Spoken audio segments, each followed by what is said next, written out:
backstage at the Cumberland County Civic Center in the Disturbed dressing room. This is a pretty sweet dressing room, Dan. Pretty nice. You've probably been in worse. Oh yes, yes. This is good. This is a big room, so this is tolerable. There's been some that we felt like a janitor's closet. Vomit stains and spider webs. Sometimes the vomit stains come after the show.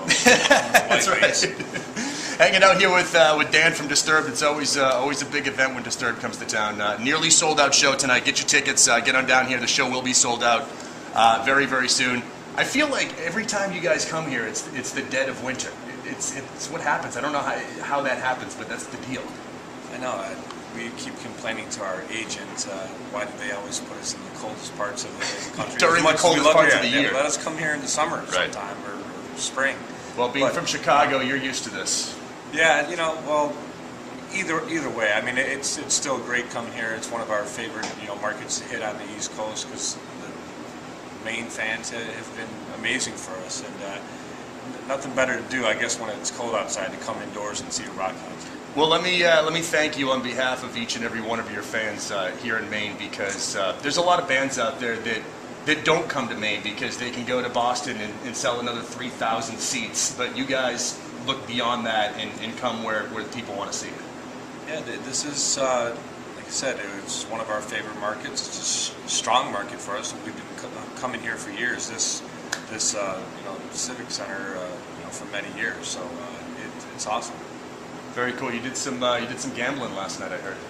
A little bit more the night before for me. I'm not a big gambler that much, but do it for fun, play for a little bit, lose a little bit, and then gain it back. So I'm more of a break-even guy. I don't get too far over my head. All right. We're gonna do some poker in a little bit with some winners. So I hope you're ready to play some poker. Yeah, it's fun. We all gamble a little bit. David, he's into the Texas Hold'em, I think, quite a bit.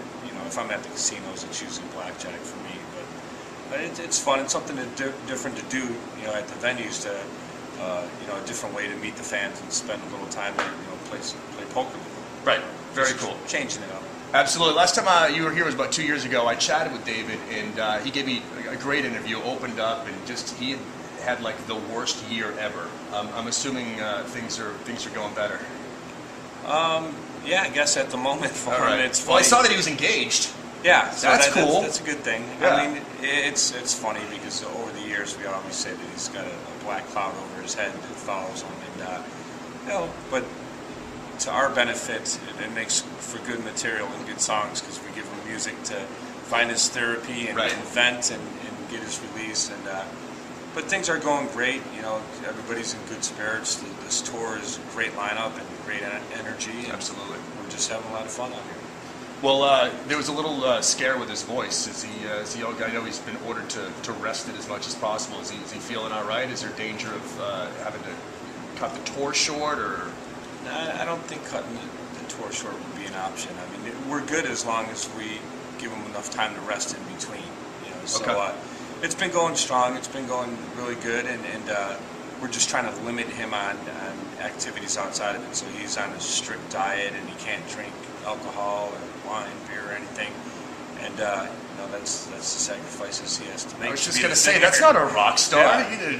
Well, that's why I chose to play guitar, and I could do those. No need to use your voice. I could partake in all the debauchery that happens without having to worry about it. Well, speaking of debauchery, we have an after party right across the street tonight at the Asylum with some great local bands here in town. So we'd love if you would come over and hang out with us afterwards. Just throwing it out there. I think we're around for a little bit before we got bus calls. So, like I said, usually the rest of us will partake in a few drinks and a couple shots, and we'll send David to bed and get some rest. Yeah, go to bed and be ready for the show tomorrow.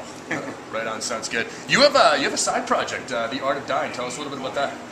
Well, yeah, it's not a side project that I'm performing in, but a band from Vancouver that I discovered a few years ago, and we signed them to mine and David's record label through Intoxication Records through Warner Brothers. And great band. We took them out for a few weeks last album cycle, just to put them in front of our crowd and just see how they, if they could hang, if they could really, win over an audience that doesn't know anything about them. They didn't have, any product out there, nothing on the radio, and and really put them to the test. And these guys are just really talented, just a great straight-up rock band. And we went in and got Warner Brothers to sign the deal for them, and went in and made the album. I cut a few tracks with them and produced 5 of the songs off the album. And the first single's out there now, Die Trying, and the album should come probably, I think, maybe around the end of March. We're hoping Awesome. for. And they'll be out on tour on the Avalanche tour. Theory of the Dead Man, Stone Sour. Yeah, that tour is actually coming to Maine. We're going to have that on April 30th right here, up at the Bangor waterfront. So, yeah, we're looking forward to checking them out. Yeah, make sure you guys come out early enough to see them, because I think they're the first band, great. so. Yeah, they're great. So right. I'm looking forward to what this upcoming year is going to hold for them. Chat with Dan here from Disturbed at the Civic Center. What's up for the rest of the year for you guys? Just busy touring. Just we'll do the second leg of this tour as well. Then we'll do Australia, New Zealand.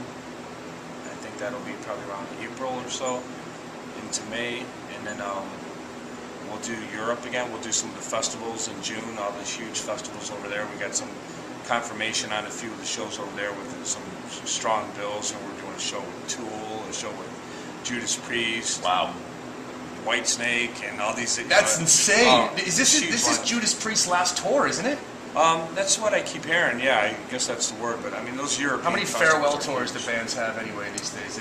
Rob Halford could be up there when he's 65. Yeah, I mean, I hope that they do continue touring. Yeah. I mean, they're great. We've had the opportunity to do a few shows with them in Europe before, and so we're looking forward to all that. We're going to come back around in the U.S. For the Mayhem tour. Yeah. And that'll be with us and Godsmack co-headlining, and Megadeth, Machine Head. Bring your earplugs. Trivium. Yeah, it's a pretty heavy bill, and looking forward to that. So that'll probably round out most likely the rest of the year for us, or up until the fall, and then we'll probably wrap things up on this album. Awesome, man. Well, thank you for taking the time. Always good to see you. You know, the crowd here in Portland is extremely psyched up to see you tonight, so get ready for another great Portland show. Cool. That's what we expect from the fans here. We know we get it every time out of it. Absolutely. So looking forward to it. And hope to see you at the Asylum across the street afterwards. It's easy to remember because it's the name of your record. I know. I was going to ask you for a second. Is it really called that? It's really called The Asylum, yes. Let's do something from that album right now. It's The Animal from Disturbed. We're here backstage at the Civic Center broadcasting live for 94.3 WCYY.